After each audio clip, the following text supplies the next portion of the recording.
Shalom, saudara-saudari yang dikasihi Tuhan.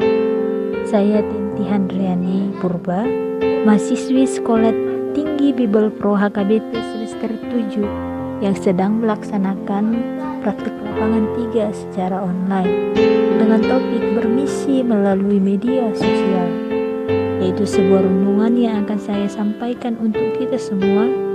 Sebelumnya kita berdoa, terlebih dahulu kita berdoa.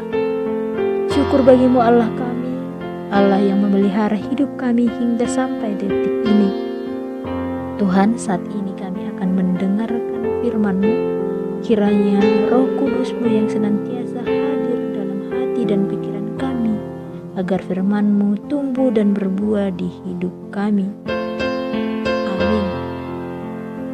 Saudara-saudara yang dikasihi Tuhan, mari kita buka Alkitab kita di Matius 15 ayat 9. Saya akan bacakan untuk kita.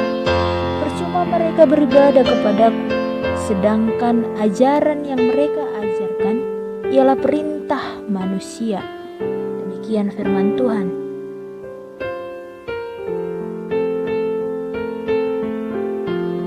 Saudara-saudara yang dikasihi Tuhan, apa itu ibadah? Mungkin sebagian dari kita menganggap ibadah sebagai kebiasaan turun-temurun dalam keluarga dan bahkan rutinitas sejak kecil. Dan ada juga yang menganggap ibadah adalah hanya sekedar datang, duduk, dengar, lalu kemudian pulang. Kita tidak datang dengan hati yang rindu untuk memuji Tuhan, mendengarkan ajarannya, ataupun membangun persekutuan dengan saudara-saudari kita seiman. Akibatnya, sepulang ibadah, beberapa orang langsung kembali ke tabiat asalnya, yaitu mabuk-mabukan, mengumbar emosi dan juga sumpah, dan bahkan mengunjungi tempat-tempat maksiat. Sehingga ibadah-ibadah yang kita jalani akhirnya menjadi suatu kerutinan, bukan menjadi kerinduan untuk dekat kepada Tuhan. Bapak Ibu Saudara yang dikasihi Tuhan, mengapa demikian? Karena kita beribadah tidak dengan segenap hati, lebih mengutamakan pekerjaan dibandingkan Tuhan, yang membuat terlambat masuk beribadah, kemudian mencari keuntungan, usaha dilancarkan, jodoh, keuangan.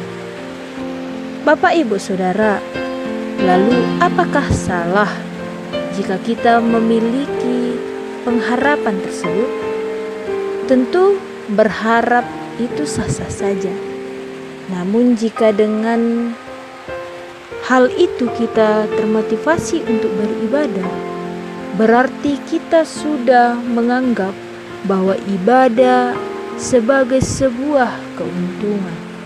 Ibadah bukan lagi dekat dengan Tuhan dan mengoreksi hidup selama seminggu.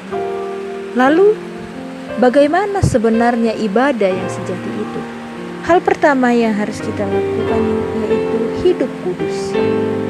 Ibadah bukan hanya tentang pergi ke gereja setiap minggu, mengikuti pelayanan, atau bahkan aktif dalam berbagai organisasi keagamaan, melainkan ibadah yang sejati adalah ketika kita menjaga tubuh dan hidup kita untuk tetap kudus sehingga berkenan di hadapan Allah dan tidak mencemari diri dengan dosa.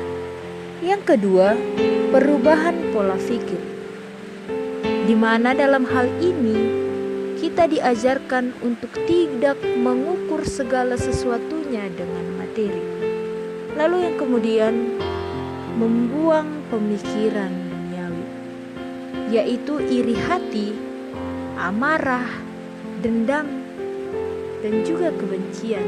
Lalu kemudian diganti dengan pemikiran rohani, yaitu bersyukur, sabar, mengampuni, dan juga mengasihi.